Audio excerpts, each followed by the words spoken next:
చూస్తే మేము చూపిస్తాం, పక్క రాష్ట్రం వాళ్ళకి ఏం తెలుస్తుంది అనే రకంగా మాట్లాడారు. మేము దాన్ని ఏ విధంగా చూడాలి? స్వీకరిస్తారు. వైవి సుబ్బారెడ్డి గారు అసలు మొట్టమొదట నేను జగన్ రెడ్డి గారు అనడము వాళ్ళకు నచ్చలేదు. సరే, మీకు జగన్ రెడ్డి గారు అని నేను అనడం మీకు నచ్చకపోతే ఇప్పటి నుంచి జగనన్న గారు అనే అందాం, నాకేం అభ్యంతరం లేదు. కానీ వైవి సుబ్బారెడ్డి గారు వాళ్ళు చేసిన డెవలప్మెంట్ ని చూపిస్తామన్నారు. సరే సార్, మీరు చేసిన డెవలప్మెంట్ చూపించండి, మేమంతా సిద్ధంగా ఉన్నాం చూడ్డానికి. డేట్ టైం మీరు చెప్పినా సరే, మమ్మల్ని చెప్పమన్నా సరే, మీరు చేసిన అభివృద్ధి ఏమిటో చూపించండి. మేమే కాదు, మీడియా వాళ్ళు కూడా వస్తారు, మేధావులు కూడా వస్తారు, ప్రతిపక్ష పార్టీలు కూడా వస్తాయి. మా అందరికీ చూపించండి.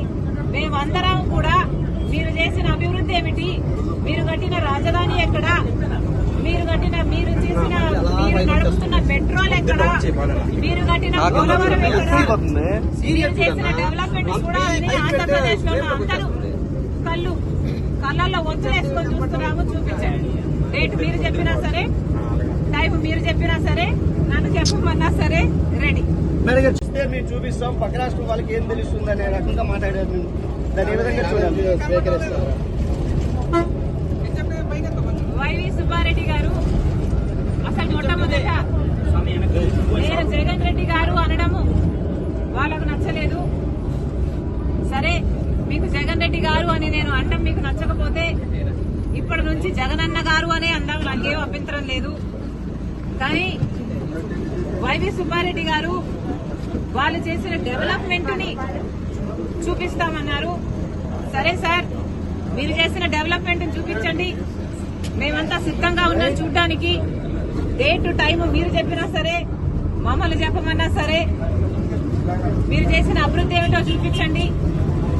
మేమే కాదు, మీడియా వాళ్ళు కూడా వస్తారు, మేధావులు కూడా వస్తారు, ప్రతిపక్ష పార్టీలు కూడా వస్తాయి. మా అందరికీ చూపించండి. మేమందరం కూడా మీరు చేసిన అభివృద్ధి ఏమిటి, మీరు కట్టిన రాజధాని ఎక్కడ, మీరు నడుపుతున్న పెట్రోల్ ఎక్కడ, మీరు కట్టిన పోలవరం ఎక్కడ, మీరు చేసిన డెవలప్మెంట్ కూడా ఆంధ్రప్రదేశ్ లో అందరూ కళ్ళల్లో ఒత్తులేసుకొని చూస్తున్నాము. చూపించండి. డేట్ మీరు చెప్పినా సరే, టైం మీరు చెప్పినా సరే, నన్ను చెప్పమన్నా సరే రెడీ.